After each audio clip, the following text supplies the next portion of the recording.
Hi folks, my name is Amit Patmala and I wanted to take this opportunity to tell you about a formative experience in both my personal and professional life that kind of fell out of the 3-year guideline for the required essays. So I thought I'll talk to you about it here. So in the summer of my senior year in 2008, I ran into a little bit of financial trouble. So I started looking around for work. Unfortunately, I couldn't find anything outside of this construction gig in rural Virginia. Now, at the time, I was double majoring in economics and philosophy, and I joined the company with my buddy John, who was a college dropout, but he had majored in lit. So the job instantly appealed to our romanticized notion of manual labor, and we really got in that bubble and started going a little bit out of the reservation. So much so that one day after work, we were procuring some beverages at the local Quickie Mart.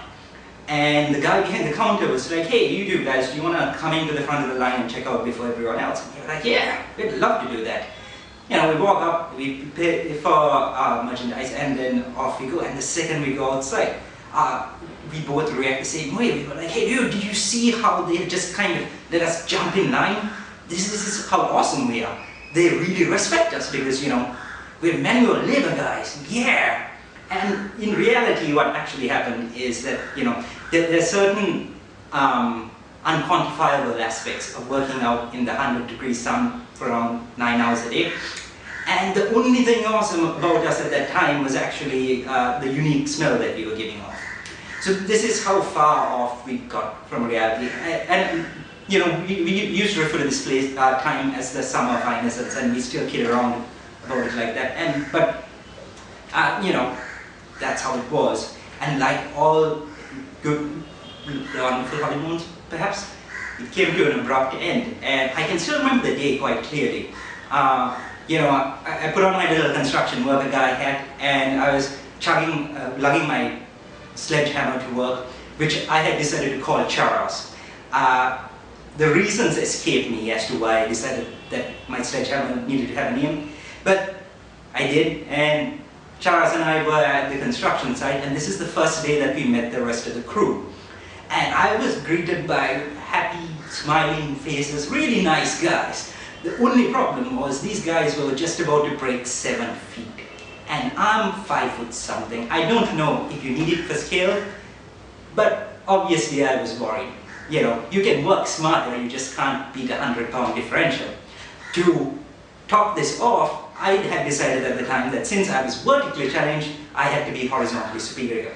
So I was fretting, I knew I was in trouble, so I was trying to figure out how do I make myself into an essential commodity.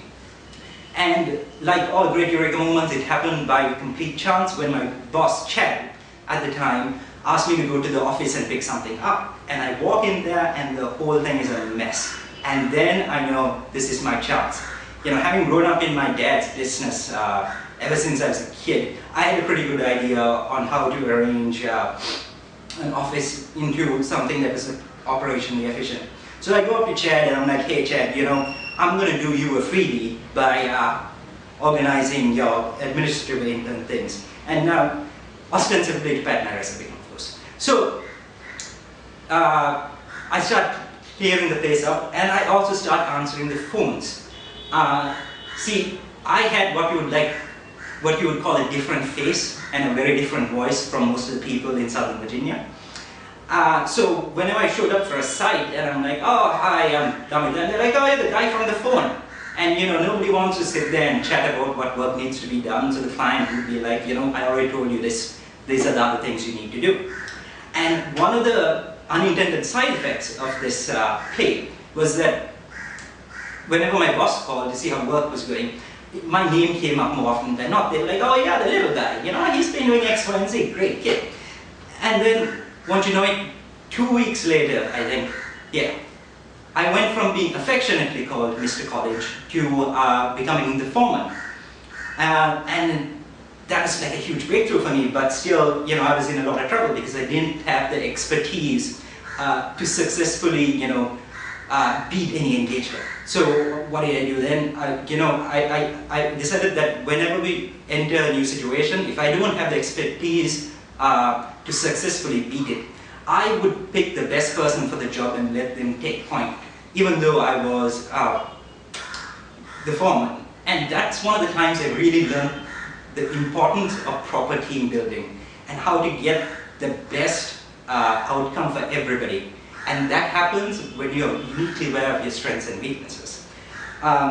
So to this day, whenever I face a great challenge or a great obstacle, I always look back at my time in construction in Southern Virginia, because sometimes it gives me the answer, sometimes it lets me know that if I try hard enough, the answer is out there. And that's why I feel like you should have, should have heard about this from me.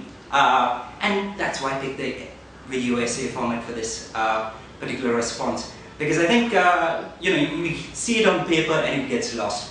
I tried to wordsmith it a fair bit, didn't work. So, thanks again for taking the time to